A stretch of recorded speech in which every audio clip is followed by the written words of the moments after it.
La epístola de Pablo a Tito. Tito era un griego seguidor de Jesús, quien durante años fue un confiable colaborador y compañero de viaje de Pablo. Él había ayudado a Pablo en varias situaciones críticas en el pasado, y en esta carta descubrimos que Pablo le había asignado la tarea de ir a Creta, una gran isla en la costa de Grecia, para restaurar el orden en una red de iglesias en las casas. La cultura cretense era conocida en el mundo antiguo. Una de las palabras griegas para mentiroso era cretizo, ser cretense. Estas personas eran infames por su traición y avaricia. La mayoría de los hombres en la isla habían servido como soldados mercenarios al mejor postor, y las ciudades de la isla eran conocidas por ser inseguras, plagadas de violencia y corrupción sexual. Sin embargo, la isla de Creta tenía muchos puertos estratégicos que servían a ciudades por todo el mar Mediterráneo en la antigüedad. Así que, desde la perspectiva de Pablo, Creta era el lugar perfecto para empezar una red de iglesias. Ahora, no conocemos los detalles, pero de alguna manera esas iglesias cayeron bajo la influencia de líderes cretenses corruptos. Ellos decían ser cristianos, pero estaban arruinando las iglesias. Por lo que Pablo encargó a Tito la tarea de ir allí y ordenar las cosas. Esta carta proveyó las instrucciones. Tiene un diseño bastante sencillo. Después de una breve introducción, Pablo le da a Tito instrucciones claras acerca de sus tareas en la iglesia.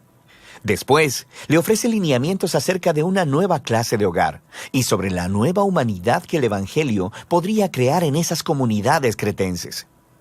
Después, Pablo cierra la carta con algunos saludos finales. Entonces, Pablo inicia la carta recordándole a Tito que su mensaje como apóstol es sobre la esperanza de la vida eterna. Esto es, la vida de la nueva creación que está disponible desde ahora a través de Jesús, el Mesías. Y esta esperanza fue prometida hace mucho tiempo por el Dios que no miente. Ahora, este pequeño comentario inicial introduce un tema importante que se encuentra en toda la carta. Uno de los problemas en las iglesias cretenses era que habían mezclado sus ideas sobre Jesús, el Dios cristiano, con sus ideas sobre los dioses griegos con los que crecieron, específicamente con Zeus, su dios principal. Los cretenses decían que Zeus nació en su isla y les encantaba contar historias y mitologías acerca del carácter corrupto de Zeus. Él seduciría a las mujeres y mentiría para salirse con la suya. Así que Pablo quiere ser muy claro. El Dios revelado a través de Jesús es totalmente diferente a Zeus.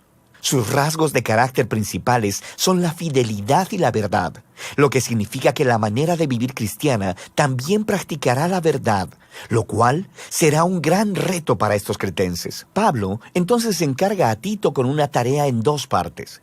Dice que lo primero será designar nuevos líderes para cada comunidad de iglesia.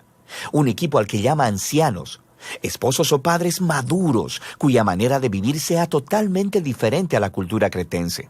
Ellos deben ser conocidos por su integridad, su devoción completa a Jesús, su dominio propio y su generosidad tanto en sus familias como en la comunidad en general.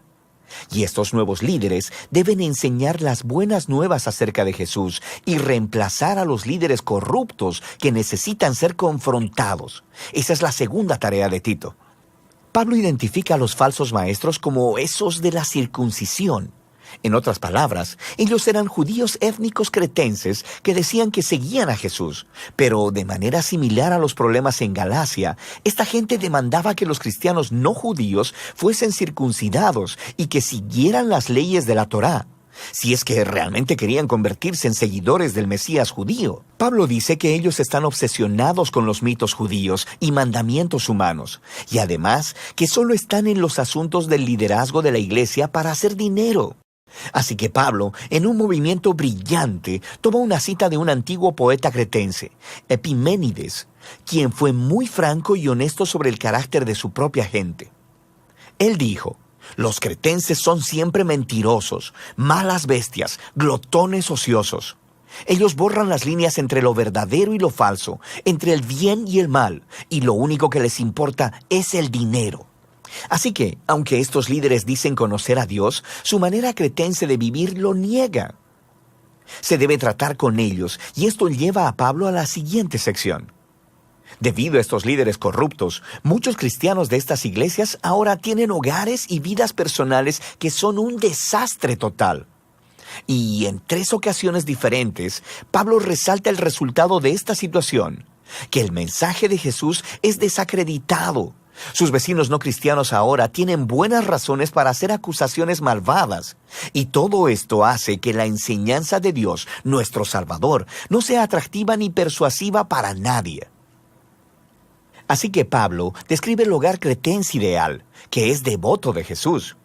Debían ser hombres y mujeres ancianos, llenos de integridad y dominio propio, para que puedan ser modelos de carácter para los jóvenes.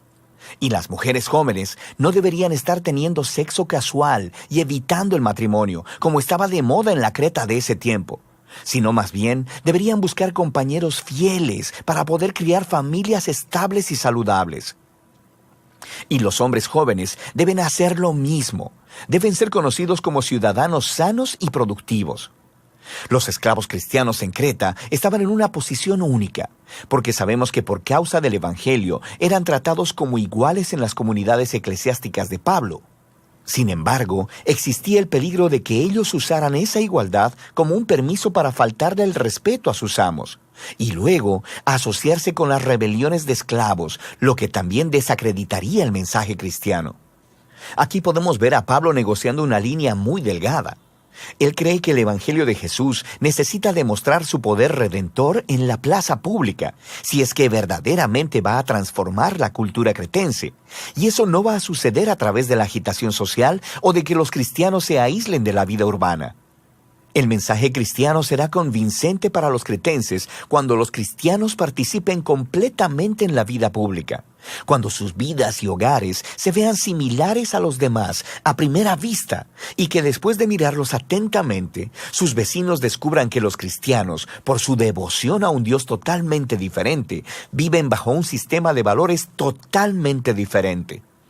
Y esa es la diferencia que Pablo resume de manera hermosa al final del capítulo 2. Él dice que el sistema de valores que motiva la manera cristiana de vivir es la gracia generosa de Dios, la cual se mostró en la persona de Jesús y que se mostrará de nuevo en su regreso. Esta gracia fue demostrada cuando Jesús entregó su honor para morir una muerte vergonzosa a favor de sus enemigos, para poder rescatarlos y redimirlos. Y esta es la misma gracia que llama al pueblo de Dios a decir no a las maneras corruptas de vivir, las cuales son inconsistentes con el amor generoso de Dios. Pablo luego pasa del hogar cristiano a una visión de los cristianos viviendo como nuevos humanos en la sociedad cretense. De toda la gente en Creta, los cristianos deben ser conocidos como los ciudadanos ideales, apacibles, generosos, obedientes a las autoridades, conocidos por buscar el bien común.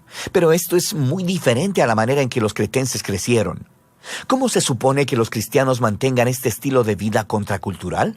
Y Pablo cree que la fuente de poder para esta manera de vivir es el amor transformador del Dios Trino que se anuncia en el Evangelio. Y entonces lo explica en un poema realmente hermoso. Él dice que la bondad y el amor de Dios son lo que nos salvó, a pesar de nosotros mismos, para que a través del Espíritu Santo Dios lavara, renaciera y renovara a las personas. Y a través de Jesús proveyera un camino para que ellas sean declaradas justas delante de Él. Todo esto nos da acceso a la vida eterna. Esto es, a un nuevo futuro en la nueva creación. Esta historia viva es tan poderosa que puede producir una nueva clase de personas. Pablo está convencido que la fidelidad a las enseñanzas de Jesús, empoderada por el Espíritu, demostrará la gracia de Dios por toda la isla de Creta y por todo el mundo. Pablo concluye prometiendo que enviará refuerzos a Tito, ya sea a Artemas o a Tíquico, y saluda a sus amigos en común. Y así termina la carta. La carta de Tito nos muestra la estrategia misionera de Pablo para que las iglesias se conviertan en agentes de transformación en sus comunidades. Esto no sucederá haciendo una guerra cultural o asimilando la manera cretense de vivir. Más bien, él llama a estos cristianos a participar sabiamente en la cultura cretense. Ellos necesitan rechazar lo que es corrupto, pero también abrazar lo que es bueno. Si ellos pueden aprender a vivir pacíficamente, dedicarse a Jesús y al bien común, los cristianos mostrarán la belleza del mensaje de nuestro Dios Salvador. Y de eso se trata la epístola a Tito.